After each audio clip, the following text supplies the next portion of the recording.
Hi hello నమస్తే అండి. Welcome back to our channel. ఈ సీతాఫలాలు చూస్తున్నారు కదండి, రియల్వే అనుకుంటున్నారా? కాదండి, ఇది పల్లీతో చేసిన సీతాఫలం స్వీట్ అండి. ఎలా చేయాలో చూద్దాం పదండి. ముందుగా స్టవ్ వెలిగించి ప్యాన్ పెట్టేసుకొని 1 కప్పు పల్లీలు తీసుకుంటున్నానండి. సన్న మంట పెట్టేసుకొని దోరగా వేయించేసుకోవాలండి. ఇలా పల్లీలంతా వేయించేసుకున్న తర్వాత ఒక ప్లేట్లోకి తీసేసుకొని చల్లారబెట్టేసుకొని వాటికి పొట్టంతా తీసేసి తర్వాత మిక్సీ పట్టేసుకుందామండి. అన్ని పల్లీలు మిక్సీ పట్టేయకుండా కొద్దిగా పక్కన పెట్టేసుకోవాలండి. తర్వాత 1/2 కప్పు షుగర్ తీసేసుకున్నానండి. తర్వాత 3 యాలకులు కూడా వేసేసుకొని ఇలా ఫైన్ పౌడర్ లాగా మిక్సీ పట్టేసుకోవాలండి. తర్వాత ఈ పౌడర్ అంతా ఒక ప్లేట్లోకి తీసేసుకుందాము. తర్వాత ఇందులోకి కాచి చల్లార్చిన పాలు కొద్దిగా వేసుకుంటూ కలుపుకోవాలండి. ఒకేసారి ఎక్కువ వేయకూడదండి, కొద్దిగా వేసుకుంటూ ఇలా కలిపేసుకొని ముద్దలా చేసుకోవాలండి. నాకైతే ఇక్కడ ఫుల్గా ఈ గరిటెతో 2 గరిటెల పాలు సరిపోయాయండి. చిన్న గరిటె అండి, మనం పచ్చళ్ళు వేసుకుంటాం కదండి, అలాంటి గరిటెతో 2 గరిటెలు పాలు పట్టాయి. అంటే ఇంచుమించు ఒక 4 టేబుల్ స్పూన్ల పాల వరకు సరిపోయిందండి. ఇలా ముద్ద చేసుకున్న తర్వాత దీన్ని ఈక్వల్ పార్ట్స్గా 2 పార్ట్స్గా చేసుకోవాలండి. ఇలా చేసుకున్న తర్వాత ఒక ముద్దను పక్కన పెట్టేసి ఒక ముద్ద తీసుకొని దాన్ని చిన్న బాల్స్ లాగా చేసుకుందామండి.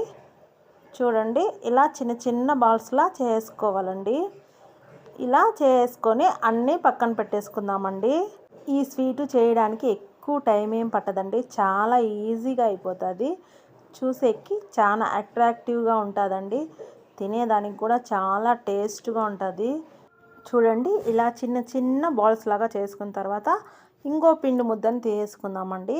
మనం కొన్ని పల్లీలు అట్టే పెట్టుకున్నాం కదండి, వాటిని ఇలా పలుకులుగా వేసుకొని ఈ పిండిలో వేసి కొంచెము ఆరెంజ్ ఫుడ్ కలర్ కూడా వేసి వీటిని కొద్దిగా పెద్ద ముద్దలుగా చేసి పక్కన పెట్టేసుకుందామండి. ఇలా 1 కప్పు పల్లీలకు 2 సీతాఫలాలు అయ్యాయండి.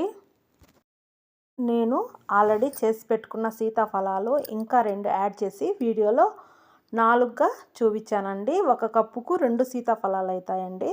ఇలా బాల్స్లా చేసుకున్న తర్వాత మనం ముందే చిన్న బాల్స్ చేసుకున్నాం కదండి, వీటన్నిటిని ఇలా వీడియోలో చూపిస్తున్నట్టుగా పెట్టేసుకోవాలండి. అంతా రౌండ్గా సీతాఫలం లాగా వీటికి అతికి చేసుకోవాలి.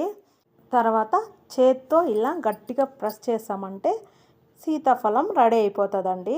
ఇలానే అన్నీ చేసుకోవాలండి. చూడండి, నేను తీసుకున్న క్వాంటిటీకి 2 సీతాఫలాలు అయ్యాయి.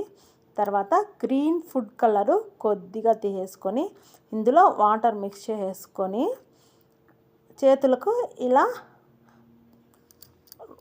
రుద్దేసుకున్న తర్వాత ఈ సీతాఫలాలను మనము టచ్అప్ ఇచ్చినామంటే రియల్గా అచ్చం సీతాఫలంలాగే ఈ స్వీటు రెడీ అయిపోతుందండి. తక్కువ టైం ఉన్నప్పుడు త్వరగా స్వీట్ చేయాలంటే ఈ రెసిపీని ట్రై చేయండి. మీకు నచ్చినట్లయితే మన ఛానల్ని సబ్స్క్రైబ్ చేసుకొని సపోర్ట్ చేయండి. Thank you for watching. మళ్ళీ ఒక మంచి రెసిపీతో కలుస్తానండి. Take care. బాయ్.